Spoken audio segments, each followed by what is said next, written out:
Bilang pagpapalakas naman ng public safety sa Mountain Province, plano ng mga advisory groups for police transformation and development na maglagay ng mga CCTV sa ilang lokasyon sa bawat bayan ng probinsya. Ito ay sa ilalim ng Eye on the Road project.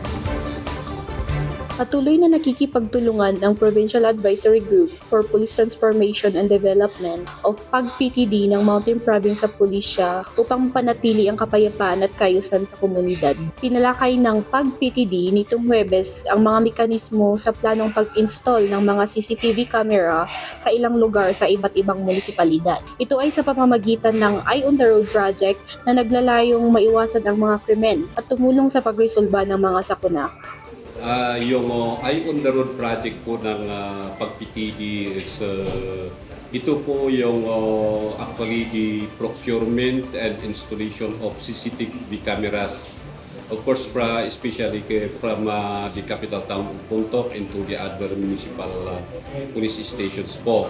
Yun ang main objective po ng Eye on the Road project, which is the installation of CCTV cameras in the strategic areas. Tinatawag po natin na Eye on the Road pertains primarily to peace and order. So, yun po, kinakailangan kasi talaga ito, we take note the fact that maraming nasob na krimen dahil po sa presence ng CCTV, especially in our main thoroughfares and the strategic locations ng each community, especially yung mga community na maraming krimen or most krimen na nagaganap.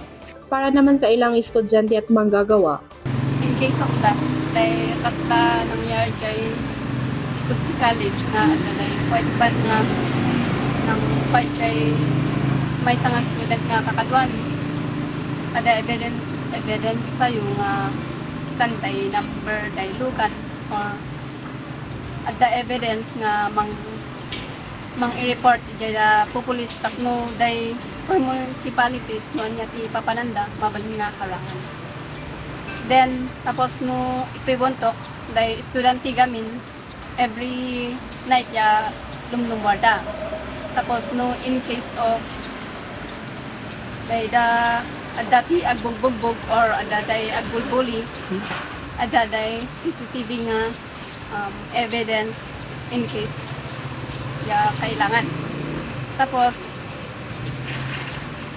kay dumagamit niya adaday ay tataw nga apod ag tataw matadao apod da pagbagaya dito di pagbukom.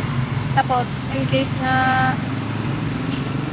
handa nga maamin adaday CCTV nga it's a good thing that CCTV is actually very important in other buildings, especially here in our municipality building, because this CCTV serves as a instrument for to strengthen the security and safety of the employees as well as the citizen of the municipality. ang Eye on the Road project ay mapupunduhan mula sa 700,000 pesos na nalikob ng Bang Before the Ban project ng PAG-PTD nito lamang taon.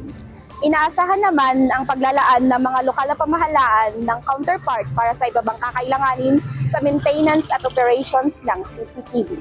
Mula sa Mountain Province, Haldret Bisok para sa PIN News Cordillera.